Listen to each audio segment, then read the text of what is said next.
fucking first cut. Golly. Welcome to the First Cut Podcast. I'm Rick Gehman, and this is your round 2 recap for this week's Valspar Championship. Joining me to break it all down, Mark Immelman is here. Hey, Mark. How's it, Rick? How are you doing? I'm doing well. How are you? I'm all good. Thank you very much. Enjoying my week off, watching some golf on television, catching up with the honeydews before I hit the road for the Masters in just a few weeks. Can you believe it's just around the corner? No, I cannot.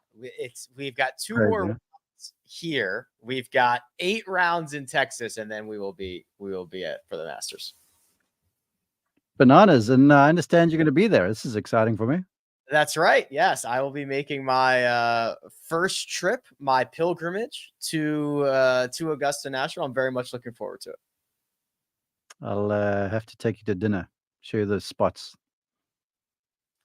I'm up for anything and everything. Cannot wait. Cool. Sounds good. The morning wave, which was gusty this morning. They've been playing preferred lies. The rain has kind of been on and off a little bit. You can see it's not ideal conditions, but we did get some movers out of the morning. And Mark, let's start with Lucas Glover, who followed up his Thursday 68 with a Friday 69. He is in at 5 under par as of right now. In this moment, that is 2 shots off the lead. That might change over the course of the next hour or so, as there still are golfers out on the course. But Lucas Glover is able to use his best skill sets, Mark, on this golf course with keeping it in play. And he's finding enough of a putter this week to get himself near the top of the leaderboard.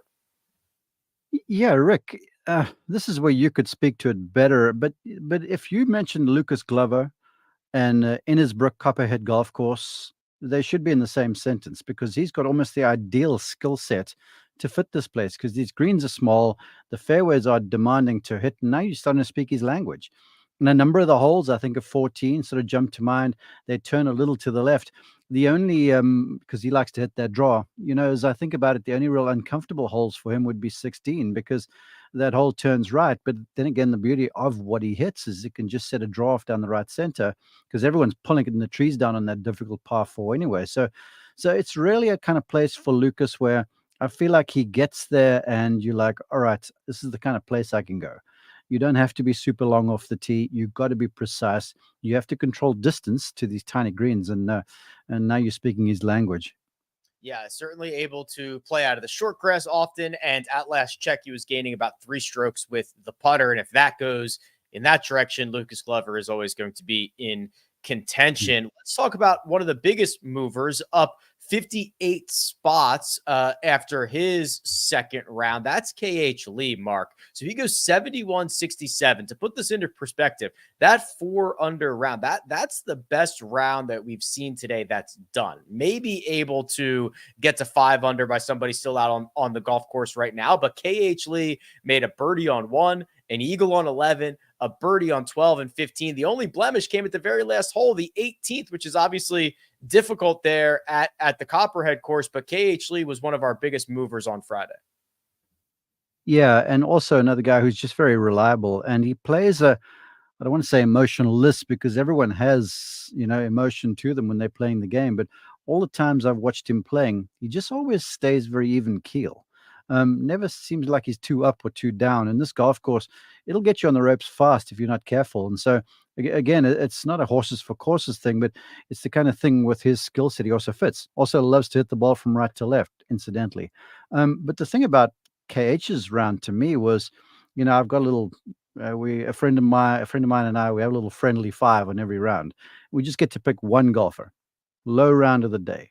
And so I will typically go on Thursdays and Fridays, even maybe on the weekends, even though the guys they've just made the cut, and then you've got the leaders playing late. I'll always go with someone early, because the golf course, definitely in Florida, will stiffen in the afternoon because the wind will start to blow. The greens will get a little chewed up, a little trampled too, after we've had a very wet time of it down here in the south and the southeast. And so I was like, okay, early guys are going to have a tougher time of it. Now I look at the scoring now, and I'm like, golly, the afternoon wave is almost playing certainly more than a half a stroke on average easier. So that's 67 that he shot. He must be pleased as punch right now. and I'm sure that bodes well for him in terms of confidence as we head into the weekend. Yeah, it was very gusty this morning. So those guys had, and then the wind it calmed down in the afternoon, and it kind of changed back to prevailing wind. So yes, the afternoon guys have actually gotten better of it. Well, the weather forecast, I mean, the forecast for today out there in Innisbrook was for them to basically almost get washed out because we have been dumped on here in Georgia. And somehow the rain just kind of avoided them. And so they got very lucky to get play in because a lot of folks were thinking, like, okay, if this is a washout, we're starting to cut into Monday and then, well, there's 36 holes Saturday and then got to get these guys to Texas and stuff. So it was about to become a disaster of sorts. And the fact that they're getting everything in today is borderline miraculous. Yes, one of the outcomes we discussed last night was this round might not be played today. So I think on and off drizzle throughout the day, but does look like they are going to get it in. Our overnight leader, Kevin Streelman, did not have the Friday he would have liked. Mark, a bogey on 3, a bogey on 17. His only birdie came on the final hole of the day, number 18 on the Copperhead course. He is still very much in the mix as of right now, 1 shot off the lead, but Streelman had an 8-shot difference from Thursday to Friday. Yeah, I hate to sound like a stuck record here, but he's won this event. It's a real ball striker's place, and that's who he is. And the fact that he is in contention, given the record, which hasn't really been that stout here in the early portion of the 2024 season, that speaks to, again, how this golf course sort of likes its champions, and it likes certain players who play a certain style of game. And that game is no frills off the tee. You don't have to be too long. You have to control distance with the irons, which is Streelman's kind of calling card, if you will. And on the green, you just around the greens, you got to be a little smart because you can get some gnarly lies. Everything's perched up and you get that rye overseed, which tends to want to bird's nest a little bit. So you've got to have some skill there, but the greens are not that hard to read. So again, I'm thinking, golly, Kevin Streelman, whenever he goes down there, I'm certain this is an event on the calendar where there's no questions asked. He just circles no matter where it fits in the schedule. And he's like, I'm playing. I don't care how many weeks in a row I've played. I'm going there just because I feel so comfortable. Yeah, he's certainly putting that course history to good use this week. He'll likely enter the weekend a shot, maybe 2 shots off the lead. Plenty of time for Kevin Streelman. I want to look at the top of the board. There are some guys still out on the golf course. I want to hit a couple of notables, Mark, and then we'll see what Vegas has to think about all this. But first, we are going to take a quick break and hear a word from our partners. It's time for the madness. And CBS Sports HQ has your wall-to-wall NCAA tournament coverage. We got your game highlights, expert analysis, and insights all the way to the Final Four. Start and end your March Madness coverage with CBS Sports HQ. And we're back. Okay, Mark, it has, I want to zoom out a little bit before we start naming names specifically. It has not been a banner week for the guys at the top of the betting board heading into this tournament. Brian Harmon is going to miss the cut. Sam Burns is playing his final hole of the day right now. At this moment, he is safe. We will see if he makes bogey. He could be missing this cut line. Xander Schauffele's in 36. These are 3 guys that we would have probably expected a little bit better from through the halfway point. Yeah, all 3 of them were playing pretty well last week at the Players. You talk of those guys you referenced, right? Sam Burns had a wonderful Saturday after he said he struggled with his ball striking Thursday, Friday. So they're coming into this week playing well. So one would think, okay, these are the banner guys.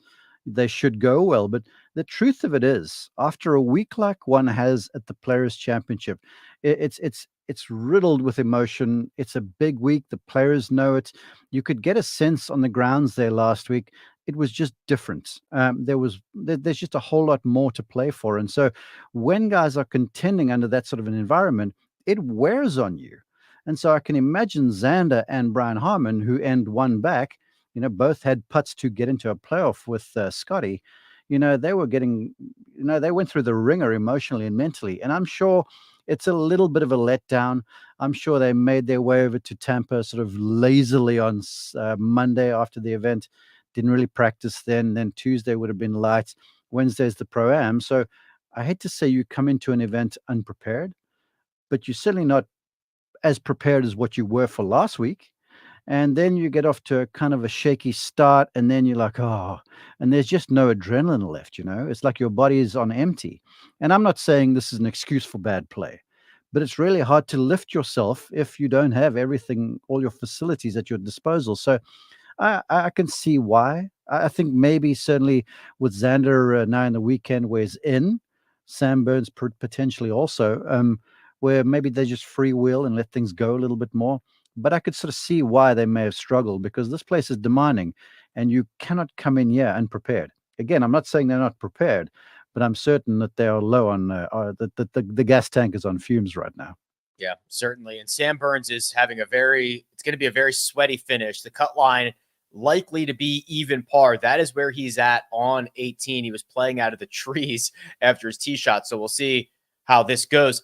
Let's talk about Justin Thomas. He was one of the pre-tournament favorites, Mark, and he has mostly lived up to that. He shot a 68 on Thursday. He is 3 under for Friday. He is playing his final hole of the day. He's in the greenside bunker on 18. We talked a little bit on the show yesterday with Greg about the momentum that Justin Thomas is trying to build into the Masters and into major championship season. It hasn't been perfect on this Friday, but he's gonna be in the mix going into the weekend. He is, and he was in the mix for a while last week. I mean, things were going along swimmingly, and then all of a sudden, almost incomprehensibly, it's 2 balls into the woods left of the 10th, and that was, I don't want to say the end of his campaign, but it certainly put a dent in what was the machine that was looking like Justin Thomas was becoming then. Everything seemed there. It looked like he had control enough off the tee. He still was fighting that left tee ball a little bit, but the iron game was there, and the short game, it was immaculate. And I've said to many a person, a lot of colleagues, announced colleagues, I'm like, when JT starts making mid-range putts, I feel like then it's on. It really is. And if you watch him play today, look, he kicks off the round on the first hole, which is a tough fairway to find, that par 5. Play from an elevated tee down to the fairway, so it's always awkward. He finds the fairway and then drills it long iron in the heart of the green, 2 putts for birdie. And I was like, hello, just right out of the gate. Then he makes a really good mid-range putt on the 5th for a birdie. And then he hits a pitch shot on 7. And look, the guy with a wedge is magical. He doesn't necessarily have kind of the shot selection that Jordan does, but Justin Thomas has got this off-speed wedge he hits, and then he's got this, it's not fizzing, but it spins where it hops and skips and stops. And he does it from 120 yards, and he does it from 20 yards. And just short of 7 green there, most folks would have probably went with putter. And this guy pulls wedge. Well, he might have been slightly farther off the green, forgive me.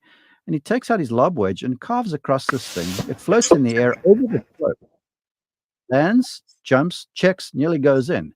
And I was like, sweet Jesus. I mean, this shot, when I saw this, I actually had to rewind the thing and watch it again because it was just so perfect. And I started to think to myself, I'm like, okay, if he can just find a way to start making putts with that skill around the greens, it could be a big summer for him. And then he makes a big long putt on 8. And then he sort of hangs around there, makes a silly bogey on a silly double, I should say, on 13, I think it was. But it's all going swimmingly. He just needs to somehow. There's like this momentary lapse of reason that happened a couple times last week. You had the double today, where if he can work that out of the game, I mean, it's on. It really is, because I'm still flabbergasted by that wedge shot hit from barely a few feet off the green to get it to spin like he did. Yeah, special stuff. And he is not immune to the snake pit. Our leaders are not immune to the snake pit. Justin Thomas has about 35, maybe 40 feet for par on the last. Sam Burns has about 5 feet for par to make the cut. So a couple of momentum building putts coming there. Now, the bogey that Brendan Todd just made on 16 drops him to 6 under par for the event. That is 1 shot off the lead. Mark, you talked about Lucas Glover and a way a golf course should fit a golfer, or vice versa. Brendan Todd can certainly keep it in play. He can get hot with that flat stick. There are a lot of good things for him when he gets to this event. Yeah. Well, and look, we mustn't sleep on him, because if you look at the results, he might not have contended all the time, but he's always around. Every time I turn around on the PGA Tour and I'm out there and I walk onto a range Saturday, there's Brendan Todd. And I don't get there first thing in the morning, okay? So, I mean, he's always around, and whenever I turn around, he's there. His golf swing looks tidy. He's picked up a little bit more speed off the tee. And he's the kind of guy, when he was in college, he was prolific. I mean, he really, really was good. Then had that wicked case of the yips with a driver. But he's past that now. And when someone beats something like that to me, you almost play with house money. You got this new lease on life. And that's how it looks like it is to me. He's very forthright about knowing what he's got to do for success and what he mustn't try. He went chasing power, incidentally, and it didn't work out very well. And I'll never forget him saying to me on my podcast, he's like, look, Mark, I believe that power is a luxury. Accuracy wins tournaments.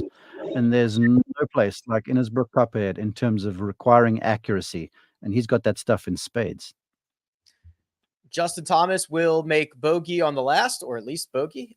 He's got a couple feet left there. And they are all chasing Stuart Sink, who is having one heck of a round out there, Mark. A 5-under round going. Now he has here's the secret. He's already played the snake pit. So he played the snake pit at even par. He started on the back nine. So he is going to play 8 and 9 to finish his round. He's got 18 feet for birdie on 8. So there is a chance that Stuart Sink could even extend this lead going into the weekend. And he's been going back and forth between Champions Tour, PGA Tour, but he's got the game going in the right direction right now. Yeah, apparently the Champions Tour isn't a ceremonial place, huh? I was going to say, because I hadn't looked at the scoreboard, but I was about to say 8 and 9 are no pushover. I mean, 8's a handful, 200 and something yards to a tiny green, well bunkered downhill. And 9, you have to find the fairway, because if you don't with that rough, especially down the right, it makes it awfully tough, because the approach shot plays like 10 yards uphill. And there's nothing harder than a wedge from heavy rough uphill with a big bunker in front of the green. But you know, the one thing about Sink is he's one of those sorts of campaigners. And if you look at kind of the pedigree of the player who plays well around here, I don't want to say it's US Open, but it kind of is. You know, it's like put the ball in play off the tee, no frills about you, don't do anything dumb, hit the ball in the middle of the green because they're not very big. Then you take your par, and then you basically avert disaster for 4 rounds and you'll be in contention. That's the kind of golfer he is. Look at the events he's won. So I'd just be keen to see, you know, with 50-plus-year-old legs and stamina, how he does over the weekend, because even though it's in Central Florida, this place isn't the easiest walk. There's some pretty much uphill, downhill holes, like 10 and 9, like I said, and then back up 18. So it's a good walk. But look, I mean, he's a quality player with a big resume. He's at least going to have basically a full 24 hours before his next tee time. A little bit of housekeeping here. Stuart Sink made par on 8, so he has 1 hole to go. He currently has a 1-shot lead. Justin Thomas did tap in for bogey. He will be in at 5 under par. That'll be 2 shots off the lead. Sam Burns just whiffed on like a 5-footer, and he will not be around for the weekend. Are you saying that for me? Do you have him this week? I'm just disappointed. I expected big things from Sam Burns this week, and that was a pretty ugly 36 holes. Yeah, it truly was. But look, here's the reality of it. Yeah, there it is. Sam Burns. I have Brian right there with you. Okay, well, looks like I might get out unscathed. Look at Doug Gim. What's he doing? Look at Josh pulling the rabbit out of the hat. Find where Doug Gim's at. And who else? Nick Taylor's who we have to worry about. Doug Gim is in 62nd, and Nick Taylor is in 62nd. So there might not be much blood. Okay, week. Well, look, I have to laugh because I flipped to the comments, and Toto Fun 69 goes, Burns blatantly 3-putted to miss the cut. It could be that way. Well, given the argument I made earlier where these guys are whipped after last week, yeah, perhaps he did. No, I wouldn't think so. I went with Burns because I was like, he played okay for 2.5 rounds, well for 1.5 last week at the Players, but he said he found something. And so I'm like, going back to places played well, he's found something, let's go. But apparently that didn't work out very well. Well, despite Burns not being around, despite Harmon not being around, despite Nick Taylor not being in the mix, and maybe we'll see what Xander does over the weekend, it is stacked up at the top of the board. As mentioned, Stewart Cink he is currently at 7 under par, and there are 24 golfers at least within 4 shots. Let's see what Vegas thinks about this board here. Justin Thomas, 2 shots off the lead, is the favorite at 6-1. Brendan Todd, who is 1 shot off the lead currently and still on the golf course, is 10-1. Some notables like Cam Young at 12-1. Stewart Cink, who's currently leading this event, 16-1. So really, Mark, there's a lot of decent numbers outside of Justin Thomas. Every golfer in this field is at least double digits, and there's a lot of guys in the mix. Yeah, look, I love JT, but I wouldn't touch that bet with the 10-foot pole. He's got to show me something tomorrow. Like I say, he just looks like at the wrong time he's got a crooked tee shot or he misses some sort of putt of consequence. So if he plays well tomorrow, I feel like it may be a different thing. He's long overdue. So he's also playing with some of that, I've got to prove myself and I've got to get that win. And when you start almost trying to win, you start tripping yourself up a little bit. I think Brendan Todd's a sound bet. I'm looking down the list there a little bit at Keith Mitchell. You know, his win, he had more than one win. He's won in Florida down at PGA National. It was the Honda Classic, now the Cognizant. And Mitchell, you know, he's just sort of flying under the radar a little bit. And this is the kind of course that I feel like would really float his boat. So I think Mitchell at plus 1,400 may be worth a bit of a flutter. The PGA Tour leaderboard is screwed up at the moment. It's been very slow. Wrong earlier. Yeah, I know. Yeah, they have Sam Burns done with a 71. That's not right, Josh, right? We watched him hit it into the trees, hit his approach onto the green and 3-putt, right? That's a fact. Sam Burns made at least a 5 on 18. It's official. It's on the scorecard says 4. He's in. He might be DQ'd in a moment if he signs that wrong. If he signs the wrong scorecard, my eyes saw it. I know what Sam Burns made on 18. All right, Mark. This thing is wide open. If the cut line stays at even, which looks like it's going to do, probably everybody who makes the cut will be within 6, maybe 7 shots of the lead. So should be a great weekend. We're very much looking forward to it. Oh, definitely. It's always fun to watch this event if you kind of like car wrecks. If you go to NASCAR races for the wrecks, it's going to be for you this weekend because whoever's got the lead is going to be like they've got to go through that snake pit. And 16 is mean. 17 is not easy. 18, I would say, is probably 17, 18 are like 1A, 1B for the easiest. But 16 is so hard. And bogey is oftentimes not a bad score. So if you can get past 13, the par 3, because that plays like 175 with crosswinds, with bunkers left, water right. 14 is a hard par 5, and then 15 is a difficult 3, and then you can hang on for dear life, and people are going to crash. So if you're into that, watch Sunday afternoon. Well, no matter what happens, and I do expect a bit of a shakeup on Saturday, maybe another one on Sunday, we'll be back to recap it all here on The First Cut. But for now, I'm going to thank producer Josh, who does all the hard work behind the scenes. I'm going to say that's Mark Immelman, who you can find at Mark_Immelman, and you can find me at Rick Run Good. This has been The First Cut. We'll catch you next time.